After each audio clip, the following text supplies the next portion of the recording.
Samsung J8 में कभी भी सिम कार्ड का प्रॉब्लम आए, जैसे कि नो सिम या सिम नॉट कनेक्ट आए, तो उसकी लाइन ट्रेस करके हम उसका सॉल्यूशन ला सकते हैं। देखिए ये उसकी लाइन कहाँ से कहाँ जाती है।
हमारे सिम में डेटा रीसेट और क्लॉक की लाइनें हमारे सीपीयू से आती है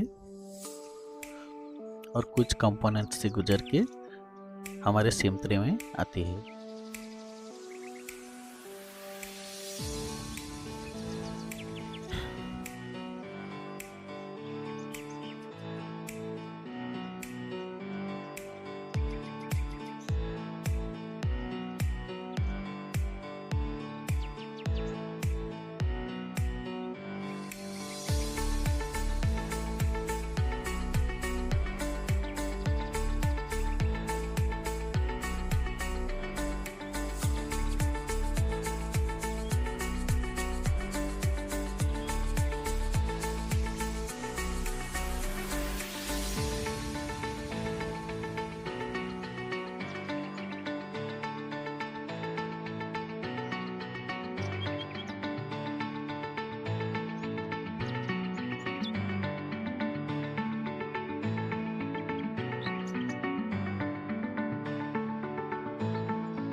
आपको मेरा ये वीडियो कैसा लगा प्लीज़ कमेंट में बताइए, और आपको किस टॉपिक पे वीडियो चाहिए और कौन से फ़ोन का लाइन ट्रेसिंग वीडियो चाहिए। आप किसी भी फ़ोन का लाइन ट्रेसिंग वीडियो आपको चाहिए तो मुझे कमेंट में लिखिए, तो मैं आपके लिए वो वीडियो बनाऊंगा। अगर आपको मेरी ये वीडियो अच्छी लगी है please like share and subscribe कीजिए मेरे चैनल को। इसे ही मैं नए वीडियो आपके लिए लाता रहता हूँ। Thank you.